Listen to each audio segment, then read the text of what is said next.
For centuries, knowledge has been hidden in plain sight across the sands of time. Whispers of lost civilizations, cryptic symbols, and forbidden histories have been erased or concealed.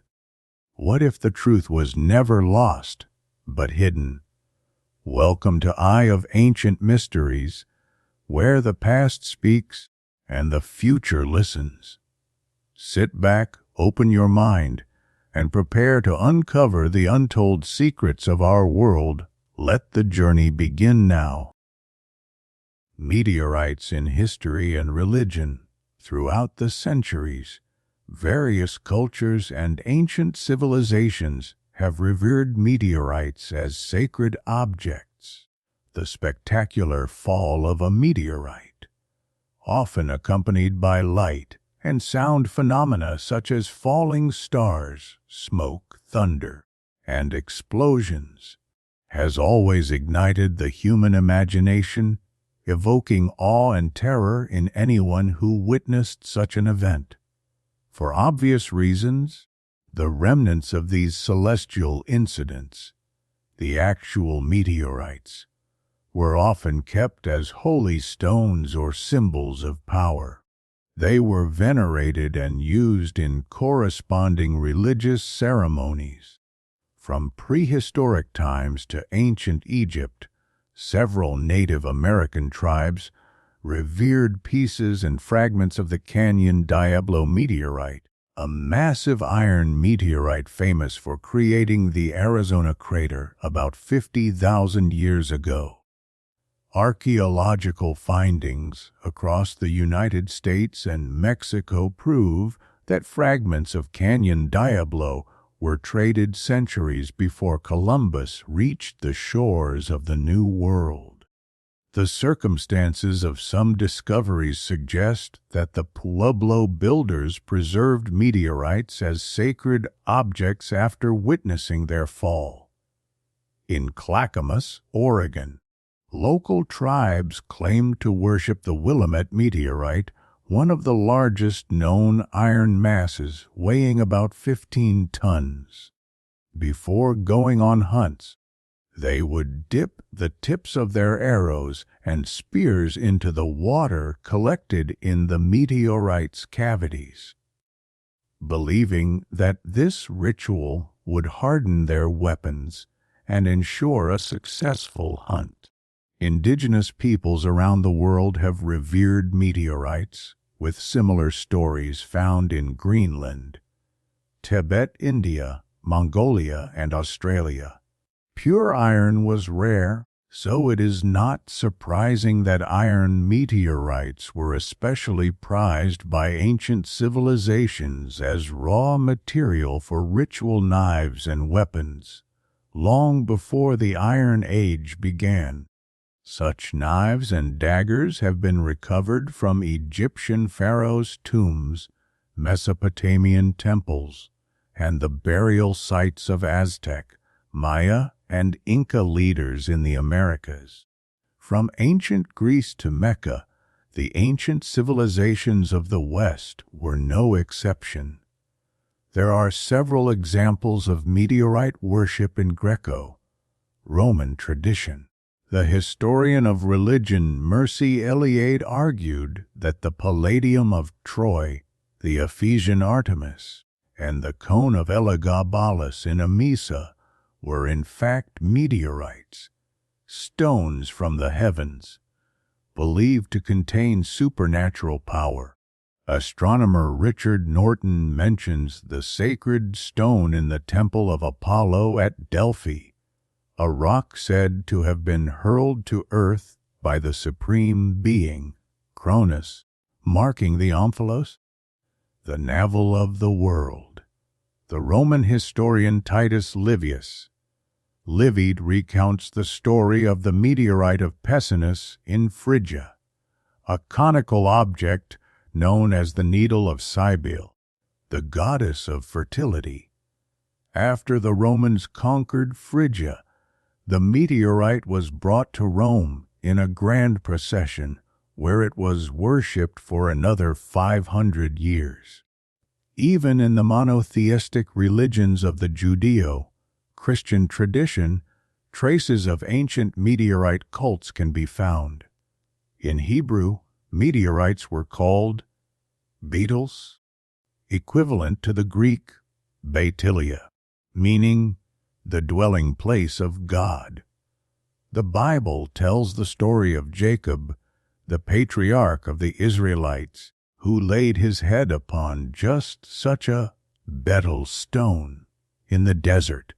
In his dream, he saw a ladder reaching to heaven, leading directly to God's throne. When Jacob awoke, he filled with reverence, he built a temple around the stone. Though nothing of this shrine survives today, the Black Stone of Mecca, another well-known example from the Middle East, remains the subject of debate.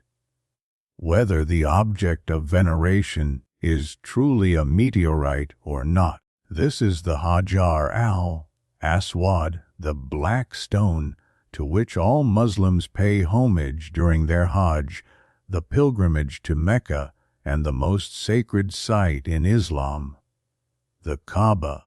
Every Muslim is obliged to make this pilgrimage at least once in a lifetime, to visit Mecca and circle the Kaaba, a cube-shaped building, 7 times. Pilgrims then pause at the southeastern corner of the Kaaba to complete the ritual by touching or kissing the Hajar, also known as Yamin Allah, the right hand of God.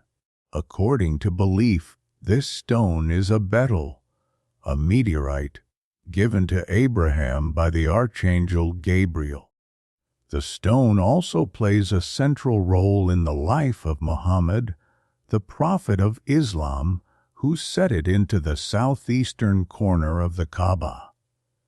The Hajj is an interesting ritual, since Islam forbids the worship of objects, yet this tradition seems to predate Islam itself. The stone may indeed be a genuine betel, a true meteorite, as it is said to have a black crust and a light gray interior. However, it could also be a pearl from the Ubar crater, a form of glass created by a meteorite impact in central Saudi Arabia, not far from Mecca. Sadly, scientists have never been allowed to study this sacred stone for religious reasons, so its nature remains a mystery. Wouldn't it be fascinating to know that at least one ancient betel still survives and continues to be venerated after more than 2,000 years? From the Middle Ages to enshrined, there is little evidence of meteorite worship in Europe during the past 500 years. The dominant influence of Christianity condemned all pagan rituals and beliefs during the Middle Ages, leaving only traces of earlier faiths and customs. Nevertheless, even today, meteors are viewed as omens in some rural regions of Germany, France, and Italy. Some people believe that a falling star is a good sign. They make a wish, convinced it will come true, as long as they tell no one what it is. Others see meteors as bad omens, crossing themselves and saying, "Amen, God guide it," or something similar to ward off misfortune. These customs reflect older traditions, suggesting that meteors and meteorites were poorly understood during the Middle Ages and treated much like other supernatural phenomena. This confusion is well documented in one of Europe's most famous meteorite falls. On November 7, 1492, the same year Columbus discovered the New World, a huge triangular stone fell with great noise into a wheat field near the small town of enshrined in Alsace, then part of the Holy Roman Empire. A young boy who witnessed the fall led a crowd of curious villagers to the site, where a black stone lay buried in a 1-meter deep hole. When it was dug out, people began breaking off pieces for luck, until local authorities intervened. The unusual stone was immediately confiscated to protect both the meteorite and the townspeople. The incident drew massive public attention, prompting Emperor Maximilian I to visit enshrined 15 days later to determine its significance. After some reflection, he declared the fall to be a good omen for his ongoing wars with France and the Turks.